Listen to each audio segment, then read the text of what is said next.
Alamin naman natin ang sitwasyon ngayon sa mga binahang lugar sa Quezon City. May news to go si Mark Salazar live. Mark?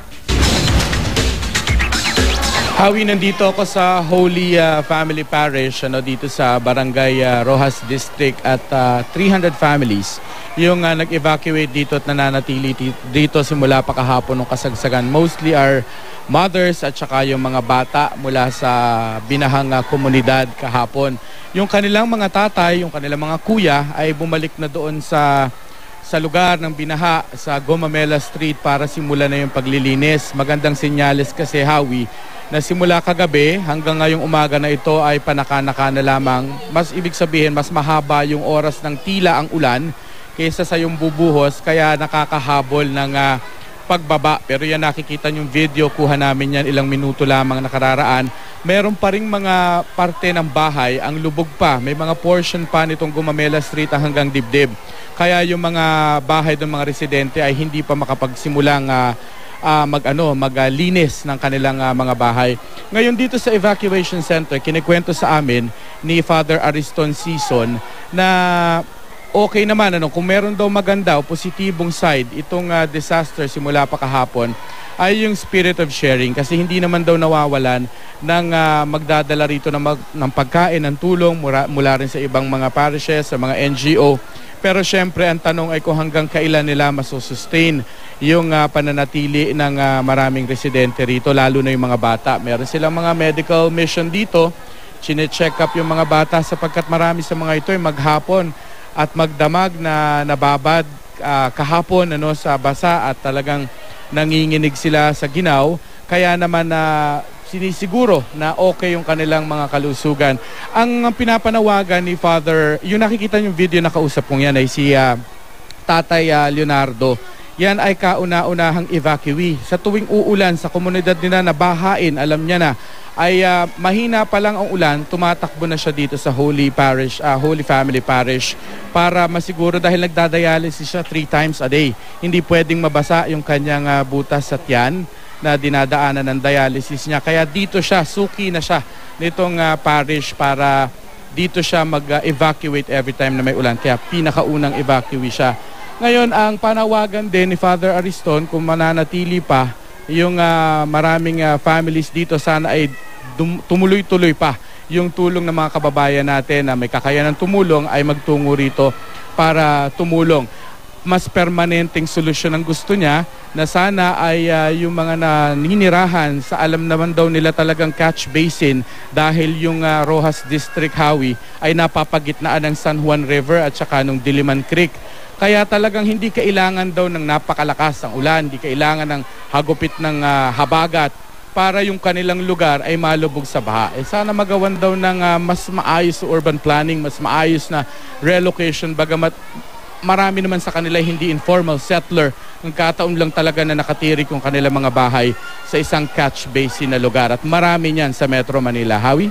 Mark, speaking of the spirit of sharing, yung mga gustong tumulong nga, anong klaseng tulong ba ang kinakailangan dyan?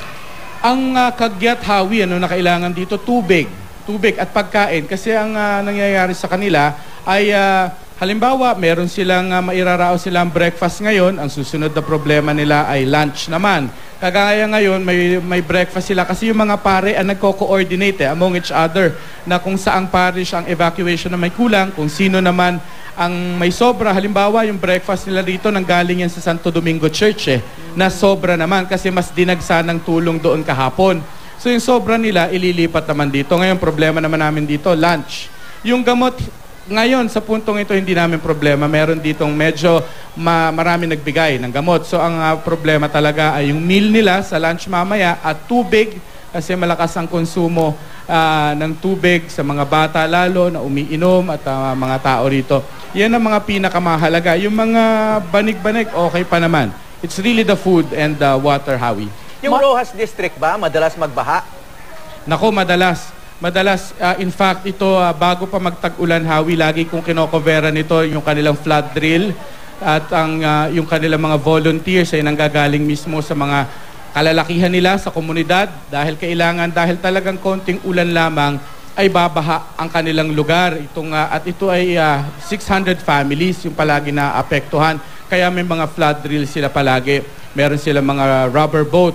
Pero ito, pagka inulan ng malakas, yung bilis naman ng pagtaas ng tubig, pagka naman tumila, mabilis din ang pagbaba. Pero problema kasi yung umaabot dito ng ang pinakamababaw na binabaha rito ay 2 meters. Lagpas pa rin ako. Mas lubog pa rin ako. Pinakamababaw yun, Hawi, kasi yung pinakamalalim na part at mas malakas ang agos kapag kasabay na umapaw yung San Juan River at saka yung Diliman Creek, ay umaabot yan ng 2 taong patong.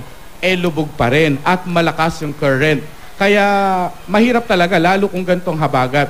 Pagka nag-high tide, walang kakawalan yung tubig, sumabay na kaunting ulan, tataas na talaga yung tubig sa kanilang komunidad. Problema talaga. Alright, Mark. So, sanay na talaga yung mga kababayan natin dyan sa Roxas District. Wala silang planong lisan, yung kanilang, yung kinatatayuan ng kanilang mga tahanan. Parang normal na sa kanila yung ganitong senaryo? Normal na. Alam mo, kahit tanungin mo yung mga taga-Ubando, taga-Malabon, yung mga talagang laging binabaha, sabihin nila, hindi naman sila alis. Nakasanayan na pinanganak na silang ganoon. At lumaki na sila sa ganoong sitwasyon.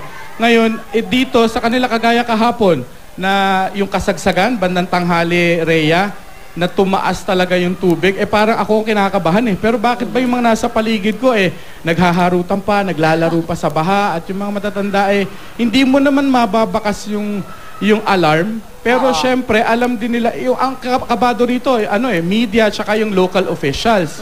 Yung mga barangay officials na pinipili talaga, hindi naman nila magawa yung forced evacuation, hindi naman nila mapuwersa, pero talagang nakikiusap sila na wag, dahil ayaw nila na may mangyayari. At historically naman, Rhea, dito, nung tinanong-tanong ko, wala naman pang namamatay dahil sa baha. Tama ho, Nay? Wala pa, pinagtatanong ko yan, kayo ba nung nag-undoy, nung naghabagat na malakas, wala naman daw.